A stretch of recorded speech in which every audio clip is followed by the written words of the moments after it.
The Galactic Cooperative had spent approximately 7,000 years perfecting their species classification system, which was really just a fancy way of saying they had finally agreed on how to rank every sentient being in the known universe by how easily they could be killed.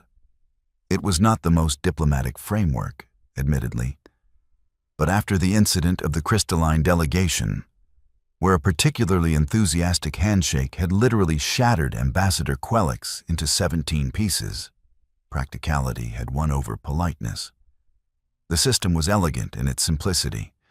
Class 1 species hailed from garden worlds where evolution had been less of a brutal gladiatorial arena and more of a gentle suggestion. These beings required specific atmospheric compositions, precise temperature ranges, and absolutely no sudden movements. Class 2 species were marginally hardier, capable of surviving minor fluctuations in their environment without immediately expiring. The classifications continued upward, each tier representing species who had evolved in progressively more hostile conditions. Then there were the Deathworlders. Class 9 and Class 10 species came from planets that seemed to actively hate life, where survival was less of a given and more of a daily miracle.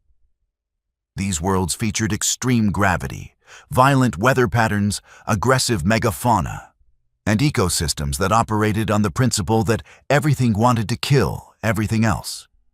Naturally, the Galactic Cooperative kept a very careful distance from Deathworlders, who were regarded with the same mixture of awe and terror that one might reserve for an active volcano wearing a smile.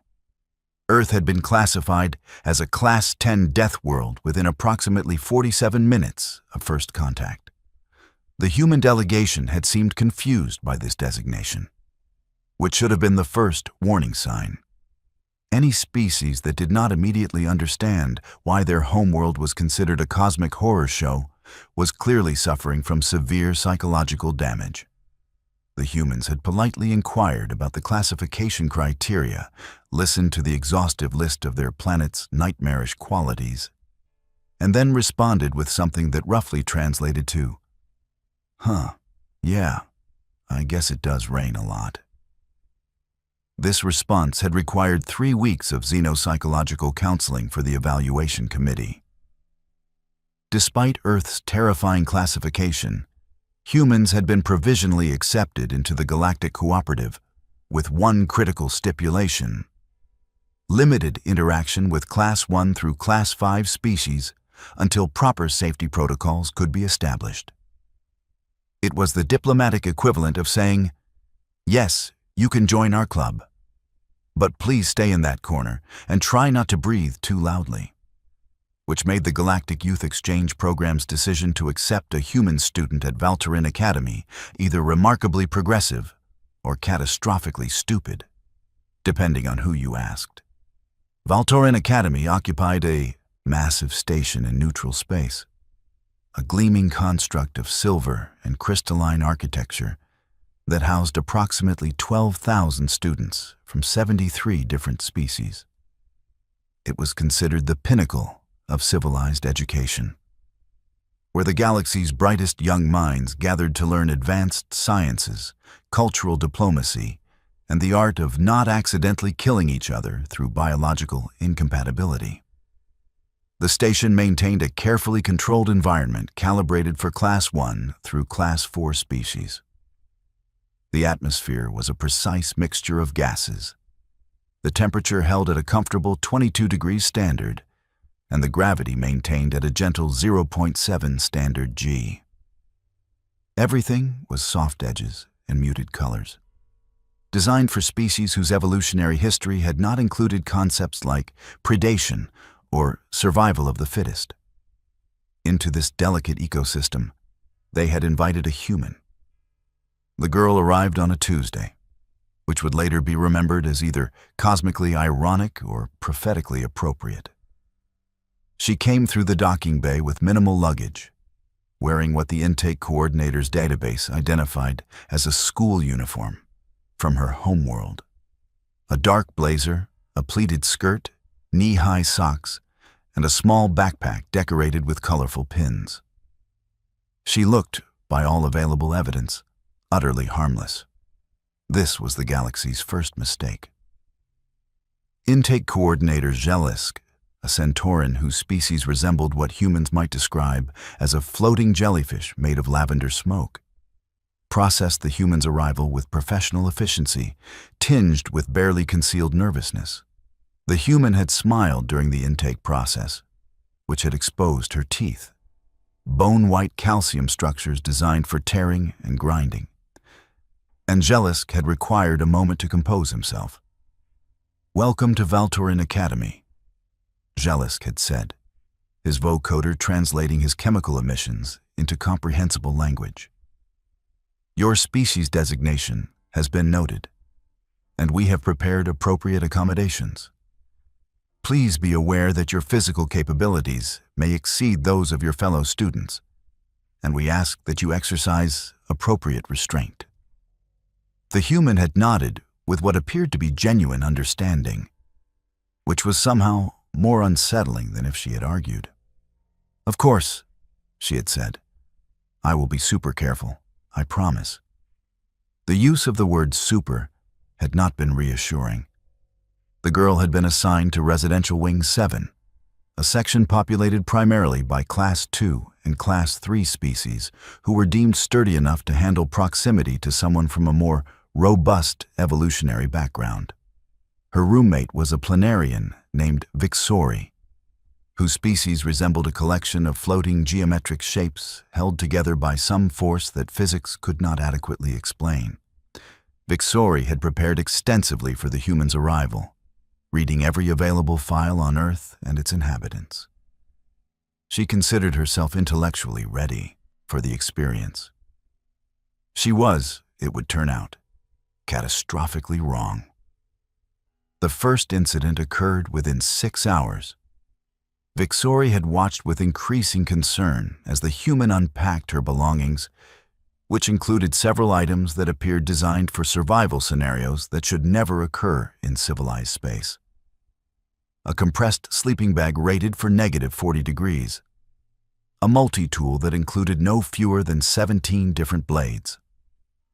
A container of something labeled emergency rations that, according to the translator, could sustain a human for up to 5 days in hostile territory. "Do you expect hostile territory at an educational institution?" Vixori had asked, her geometric components rearranging themselves into a pattern that indicated polite confusion. The human had laughed, which was a sound that Vixori's species found deeply unsettling on a biological level.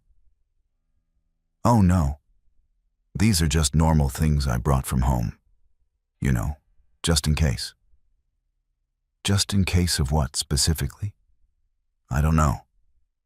Anything, I guess." This answer had not provided the comfort Vixori was seeking. The human had then proceeded to perform what she called her evening routine, which involved a series of physical exercises that defied Vixori's understanding of biology.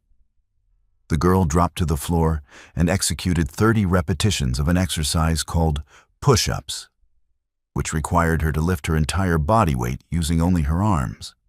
She followed this with something called sit-ups, then squats, then a stretching routine that suggested her skeletal structure was held together by rubber instead of proper bone. "Is this necessary for your health?" Vixori had asked, watching with a mixture of horror and fascination. "Not really," the human had replied, slightly out of breath. "I just like to stay in shape.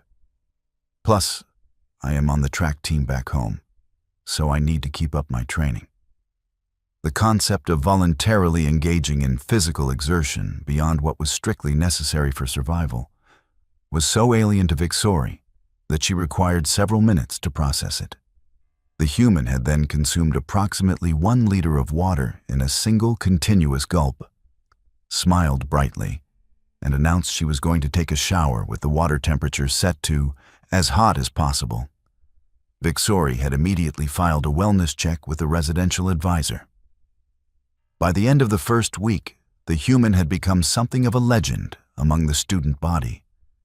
though not in the way the exchange program coordinators had hoped.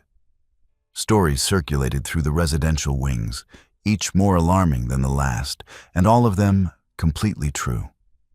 In Professor Kelman's Introduction to Organic Chemistry class, the human had accidentally knocked over a beaker containing a solution of diluted hydrochloric acid. While the other students had evacuated in accordance with safety protocols, the human had simply grabbed the nearest absorption cloth and cleaned up the spill with her bare hands.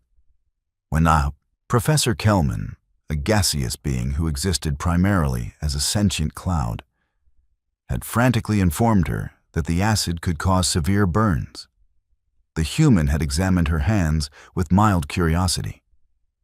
"Oh yeah, my skin is a little red," she had observed. "I should probably wash this off, huh?" The concentration that would have permanently scarred most Class 1 through Class 4 species had caused her minor dermatological irritation. Professor Kelman had canceled the rest of that day's classes to reevaluate his career choices. Physical education had been similarly catastrophic. The class was designed for species whose idea of exercise involved gentle floating or perhaps some light hovering. The human had arrived in specialized clothing called athletic wear and had proceeded to treat the low-gravity gymnasium like her personal training facility. When the instructor, a delphinian named Chorus, had suggested they begin with a light warm-up jog, the human had nodded agreeably and started running. Except her version of running involved moving at speeds that most species reserved for emergency evacuations. She had circled the gymnasium 17 times in the span of 3 minutes, her feet striking the padded floor with rhythmic impacts that sounded like a percussion instrument designed to intimidate prey.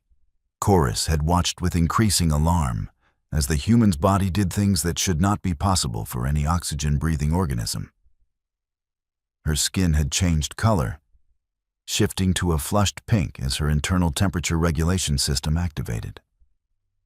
She had begun secreting liquid through her skin, a waste elimination system that operated continuously during physical exertion. Her respiratory rate had increased, pulling in huge volumes of the station's carefully calibrated atmosphere. And she had smiled the entire time, as if this was enjoyable. "Is the pace too slow?" she had asked when she finally stopped, barely winded. "I can go faster if you want." Chorus had needed to sit down, which was particularly notable given that his species did not technically have the ability to sit. The cafeteria incidents had become the stuff of station-wide legend.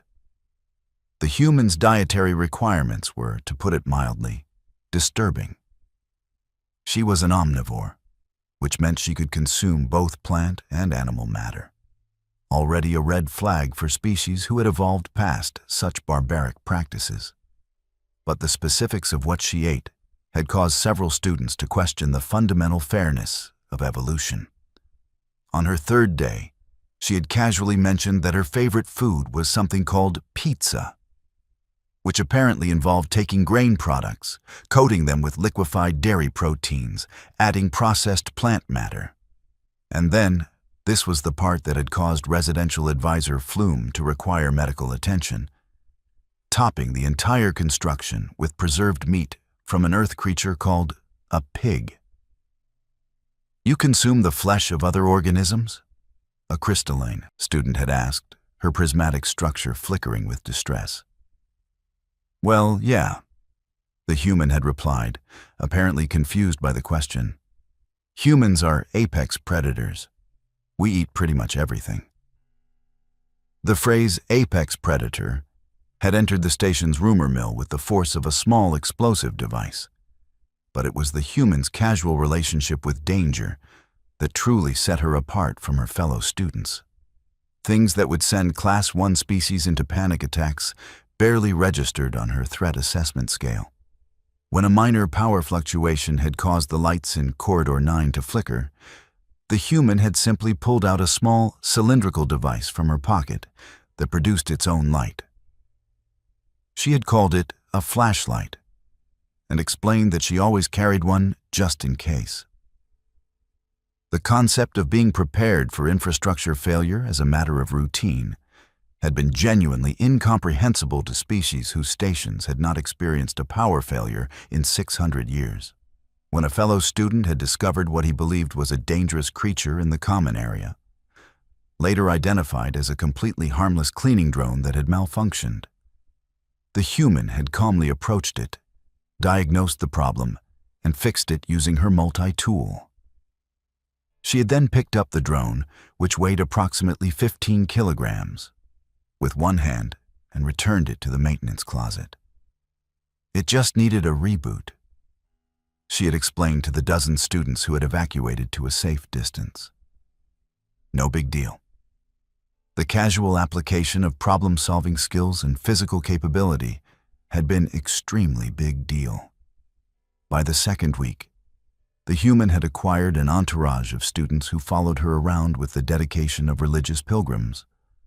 Though their motivations ranged from scientific curiosity to the kind of morbid fascination one might have, watching a natural disaster unfold in slow motion. They cataloged her behaviors, recorded her statements, and tried desperately to understand the psychology of a species that had evolved to find their nightmare homeworld perfectly acceptable. Professor Threnody, who taught comparative xenobiology, had made the human the subject of an entire lecture series. With the girl's permission, he had conducted a comprehensive biological scan, and the results had required him to update approximately 40% of his course materials. The human skeletal structure was reinforced with a mineral compound that made it approximately 3 times denser than comparable Class 1 species. Her muscular system operated on a ratio of strength to mass that seemed to violate several principles of evolutionary efficiency.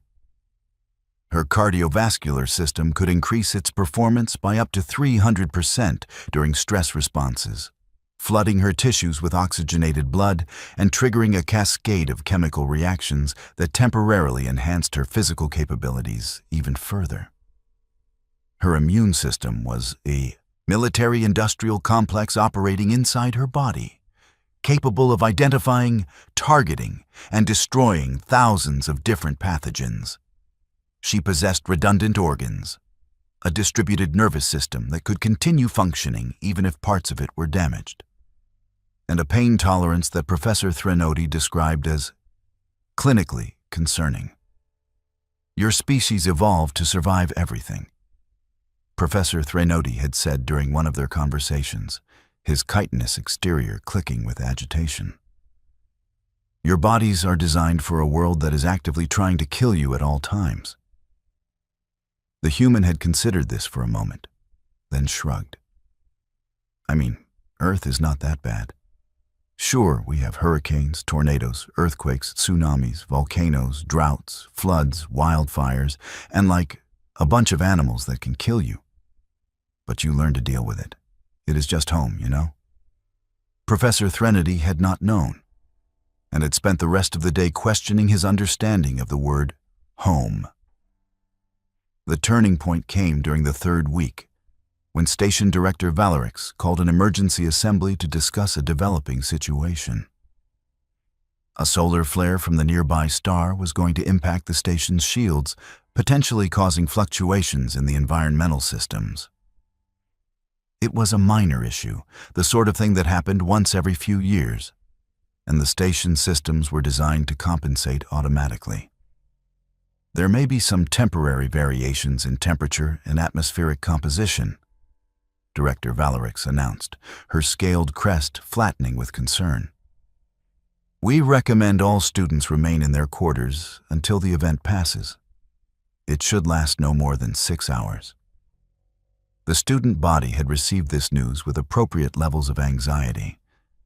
Temperature variations could be dangerous for species with narrow environmental tolerances. Atmospheric changes could cause respiratory distress. 6 hours was a long time to endure potentially uncomfortable conditions. The human had raised her hand. Yes, Director Valerix had said, recognizing her with some trepidation. What is the expected temperature range? Director Valorix consulted her datapad. We anticipate fluctuations between 18 and 28 degrees standard. Additionally, oxygen levels may vary between 19 and 23%, and humidity could increase by up to 15%. The human had nodded thoughtfully. Okay, so basically a normal spring day on Earth. Got it. The assembly hall had gone completely silent. I am sorry, Director Valorix had said carefully. Did you say a normal spring day? Yeah, those are pretty standard conditions where I am from. Actually, it is a lot more stable than most days back home. At least you know what is coming and can prepare for it. The implication that Earth's normal, unpredictable weather was worse than what the station considered an emergency had required several minutes of stunned silence to process. When the solar flare hit, the station's systems performed exactly as predicted. The temperature climbed to 27 degrees in some sections, dropped to 18 in others. The atmospheric processors struggled to maintain consistent oxygen levels. Humidity spiked, causing condensation on some of the cooler surfaces. For most of the student body, it was a miserable 6 hours spent in their quarters, managing mild discomfort and complaining to each other through the station's communication network. The human had gone for a jog.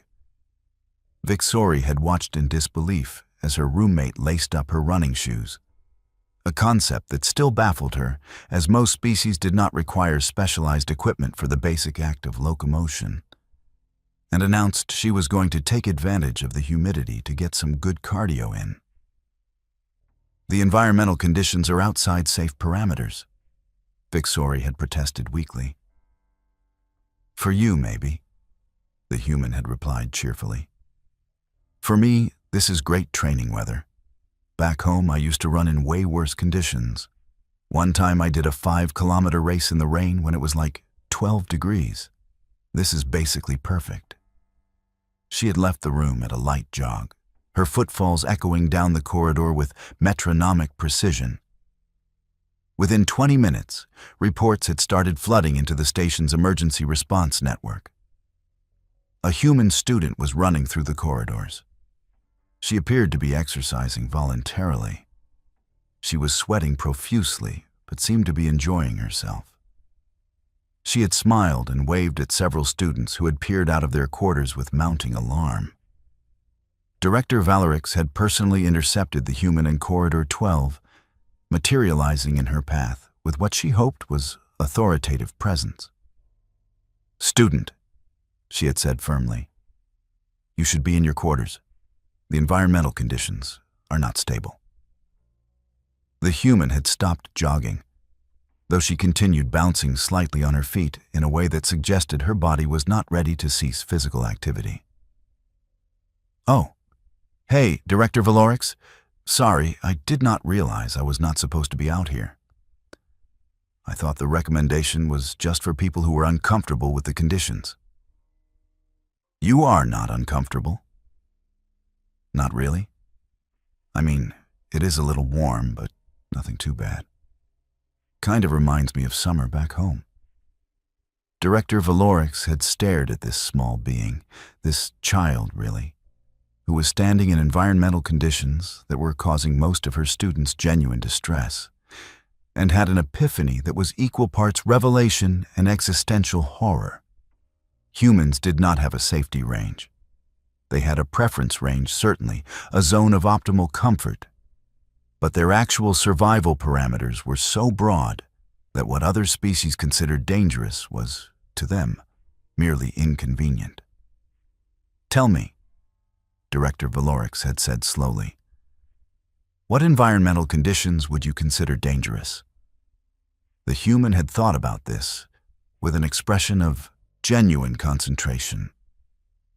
I mean, if it gets below freezing or above, like 40 degrees, that starts to get pretty uncomfortable. And if the oxygen drops below 15% or goes above 25%, that would be a problem. Oh, and if the humidity gets above 90% or drops below 10%, that can cause some issues. Director Valorix had calculated those parameters against her own species' survival range. The humans' acceptable conditions covered a span that included 5 different climate classifications and would be immediately lethal to approximately 60% of the station's population. "I see," she had said faintly. "Please return to your quarters anyway. For my peace of mind, if nothing else." The human had agreed with good-natured compliance, though she had mentioned something about finishing her cool down that suggested she did not entirely understand the concept of immediate compliance. That evening, Director Valorix had done something she had not done in her 30 years of station administration. She had accessed Earth's environmental database and actually read the detailed specifications. Earth's atmosphere was 21% oxygen, which would cause hyperoxia and potential cellular damage in most Class 1 species. Its gravity was 1.0 standard G, which would crush the skeletal structures of anyone not evolved for such conditions. Its temperature ranges varied wildly depending on location and season, from negative 40 degrees in some regions to positive 50 degrees in others.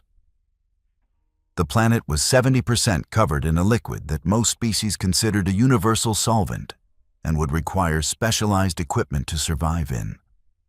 The remaining 30% featured every possible terrain type, from frozen wastelands to arid deserts to dense jungles filled with organisms that competed for resources with ultra-violent efficiency. Earth experienced regular catastrophic weather events. Hurricanes with wind speeds exceeding 300 kilometers per hour, tornadoes that could level entire settlements, electrical storms that discharged billions of joules of energy, and temperature fluctuations that could span 30 degrees in a single day. And humans just lived there. They built their homes and raised their children and went about their daily lives on a planet that was actively hostile to biological existence. Director Valorix had closed the database and sat in silence for approximately 20 minutes, contemplating the implications. The next day, she had called an assembly specifically for the teaching staff. "We need to discuss the human student," she had begun without preamble. "Has she done something wrong?" Professor Kelman had asked, his gaseous form flickering with concern. "No. That is precisely the problem. She has done everything right according to human standards, which means she has been casually demonstrating capabilities that make most of our students question the fundamental fairness of evolution." Professor Threnody had clicked his mandibles in agreement. "I have been conducting ongoing observations. The human female operates at what she describes as normal capacity within her species' baseline parameters. She has not yet demonstrated any of the enhanced capabilities that humans are capable of during stress responses." "Enhanced capabilities?" another professor had asked weakly. "Under duress, humans can access something they call adrenaline responses," Professor Threnody had explained. "Their strength can increase by up to 40%. Their pain perception decreases, their reaction times improve, and they enter a state of heightened awareness that prioritizes survival over virtually all other considerations. There are documented cases of humans lifting objects several times their body weight, running at speeds that should tear their muscles, and continuing to function despite injuries that would be immediately fatal to most species. The staff had absorbed this information with the enthusiasm of people being told their retirement savings had been invested in a black hole.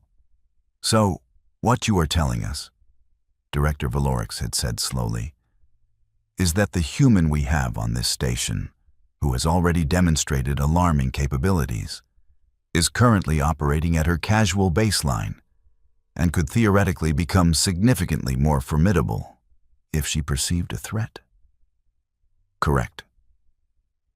Director Valorix had made a decision that would later be studied in xenodiplomatic courses as either brilliant or insane. Then we need to ensure she never perceives a threat while on this station. More importantly, we need to stop treating her like she is fragile and start recognizing that she is probably the most capable organism on this entire facility.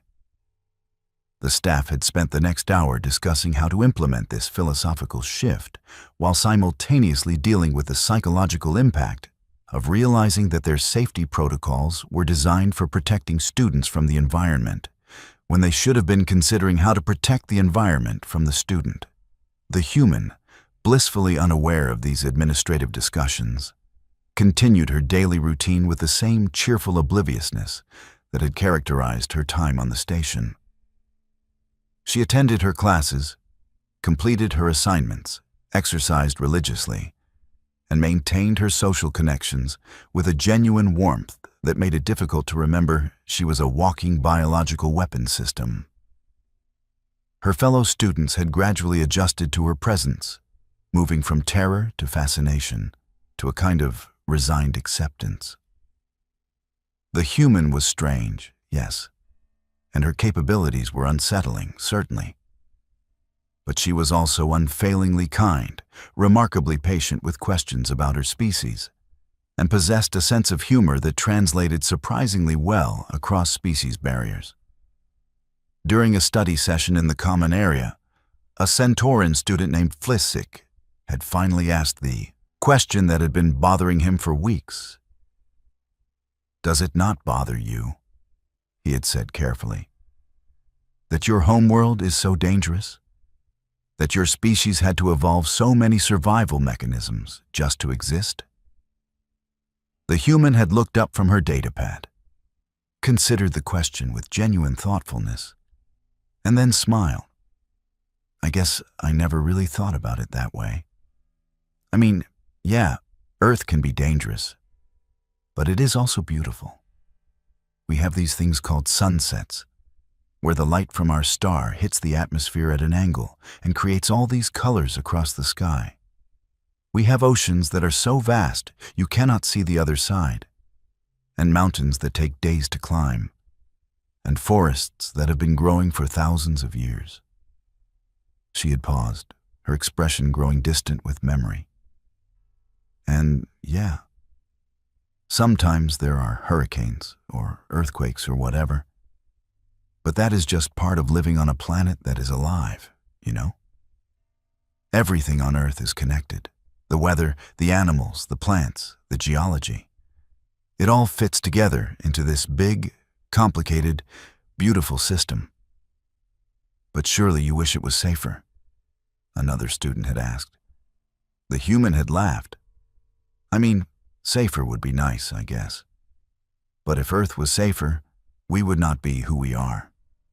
Humans are adaptable because we had to be. We are strong because our environment demanded it. We are creative because we had to find solutions to impossible problems. Our entire history is basically just a story of refusing to let our planet kill us and eventually figuring out how to thrive anyway." She had shrugged, returning to her datapad. "Besides, I kind of like knowing that I come from a place that made me tough. It is something to be proud of, you know?" The study group had sat in silence, processing this perspective. To come from a world that was actively hostile, and to feel pride rather than resentment, was so fundamentally alien to their experience that it required a complete recontextualization of their understanding of survival. Later that week, a minor incident had occurred that cemented the human's reputation on the station forever. A maintenance drone had malfunctioned in one of the storage bays, creating a small electrical fire. The automated suppression systems had engaged immediately, but a section of storage racks had partially collapsed, trapping 2 students, a Delphinian and a Crystalline, behind a barrier of fallen equipment. The station's emergency response team had been alerted, but they were delayed by a training exercise in another section of the facility. Estimated response time was 8 minutes. The human had been passing by when she heard the distress calls. What happened next would be reviewed by the station's security systems approximately 400 times in the following week, each viewing generating more questions than answers. The human had assessed the situation with a speed that suggested her threat evaluation systems operated at a fundamentally different processing rate than most species. She had noted the fire, already being suppressed by automated systems, the fallen equipment, the trapped students, and the lack of immediate response personnel. Then she had simply walked into the storage bay and started moving the equipment.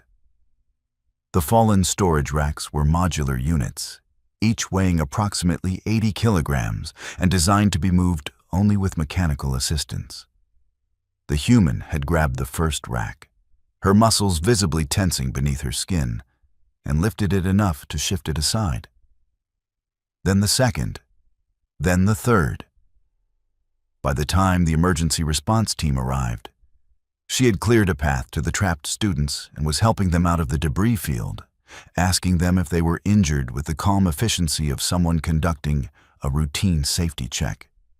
The response team's leader, a Tharvian named Calixis, whose species resembled an ambulatory plant system, had stared at the scene with disbelief. "Did you move all of this yourself?" he had asked. The human had looked at the displaced equipment as if seeing it for the first time. "Oh yeah, it was not that heavy, and the students needed help. Was I not supposed to do that? Each of those racks weighs 80 kilograms. Yeah, I could tell. I used to help my dad move furniture back home, so I know how to lift properly. You just need to bend your knees and use your core strength." The concept of furniture moving as a casual domestic activity that required moving objects weighing 80 kilograms had caused Calixis to reevaluate several assumptions about civilized living. News of the incident had spread through the student body with the speed of light traveling through a vacuum. The human had moved equipment that should have required mechanical assistance. She had done it calmly, efficiently, and without apparent strain. She had put herself at potential risk to help others. She was, in short, exactly the kind of person the Galactic Cooperative had been trying to cultivate for 7,000 years. Except she came from a Deathworld, and apparently considered all of this completely normal behavior. Director Valerix had called the human to her office the next day, ostensibly to discuss the incident. In reality, she wanted to understand what motivated a being who could casually perform feats of strength to risk herself for others. "Why did you enter the storage bay?" Director Valerix had asked. "You could have waited for the emergency response team." The human had seemed genuinely confused by the question. "Because waiting would have taken 8 minutes, and I was right there. It seemed like the obvious choice." "You did not consider the potential danger?" "I mean, the fire was already being put out, and the equipment was not that unstable. It was just heavy, and someone needed help." "That is all? Someone needed help, so you helped them?" The human had nodded. "Yeah, pretty much. That is kind of a basic thing where I come from. If you can help and you do not, that is considered really bad." Director Valerix had studied this young being, this product of a nightmare world who had been shaped by brutality into something unexpectedly noble, and had finally understood what made humans truly dangerous. It was not their strength, though they were undeniably strong.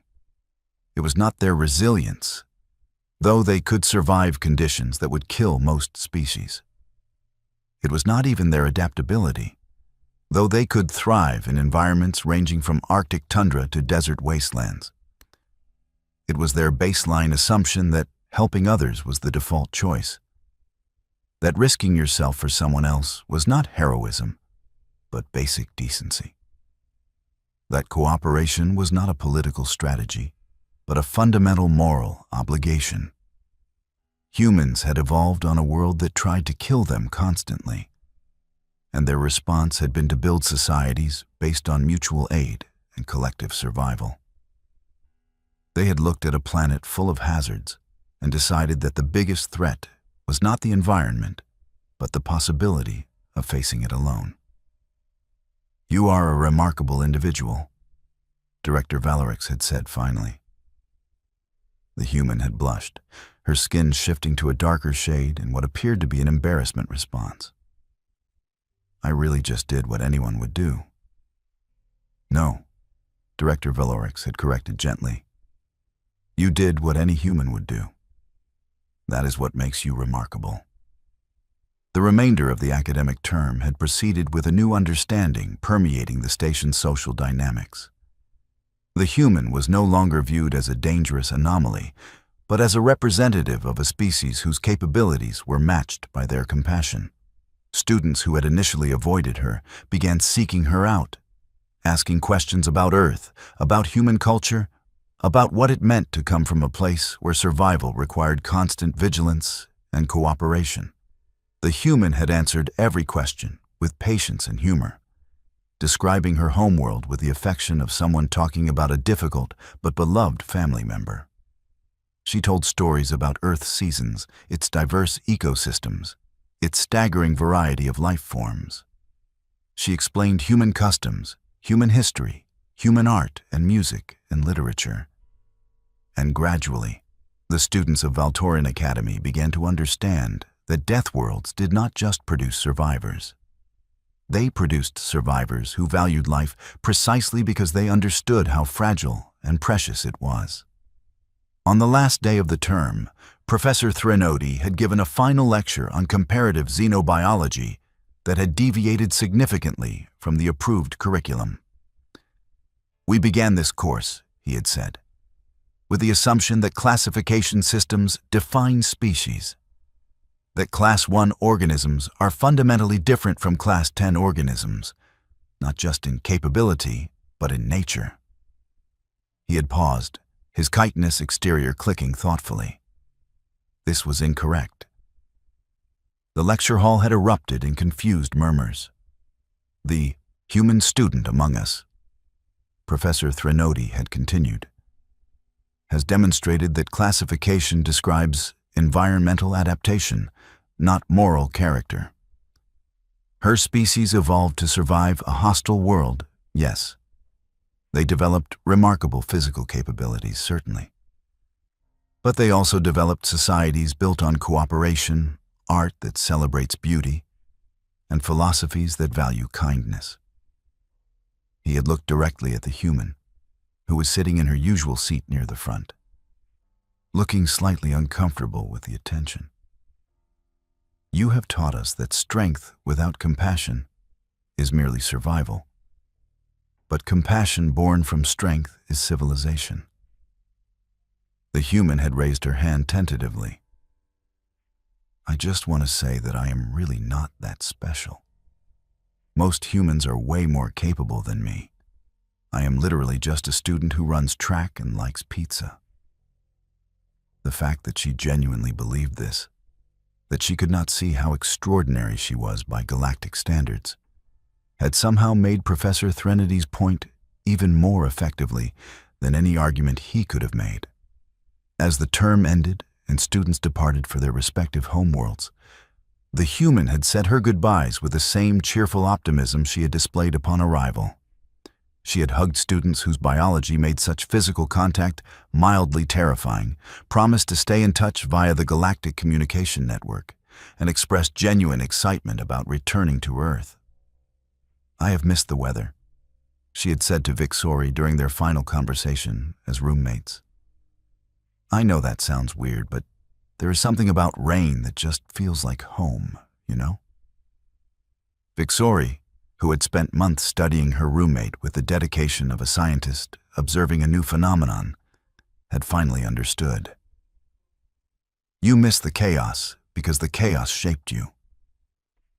The human had grinned. "Yeah, exactly.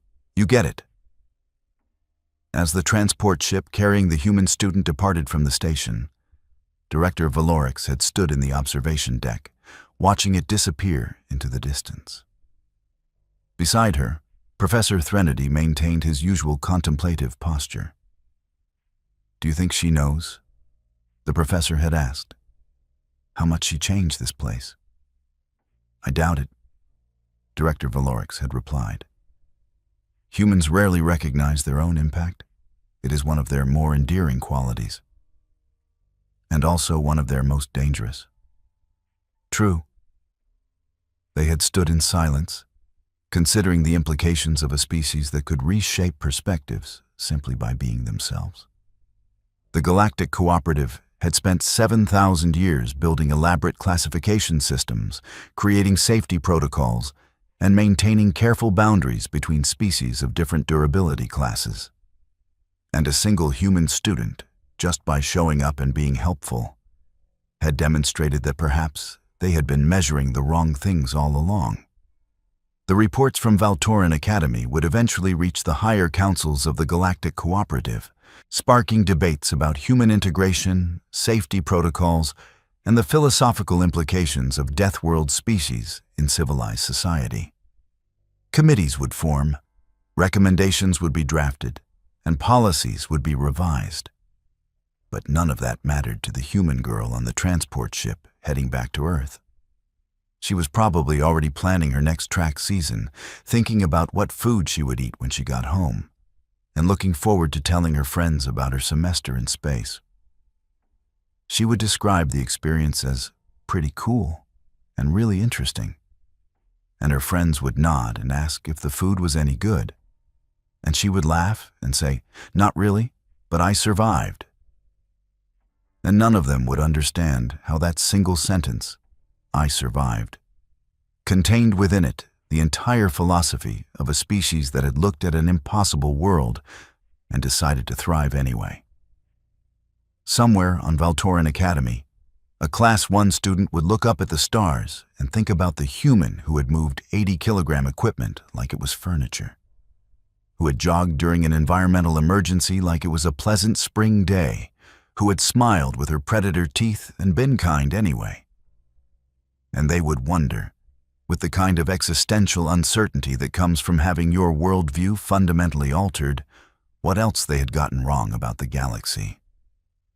The answer, of course, was everything. But that was okay. Humans had been getting things wrong for their entire evolutionary history, and it had never stopped them from figuring it out eventually. That, more than anything else, was what made them truly dangerous. Not that they were strong, but that they never stopped trying to be better.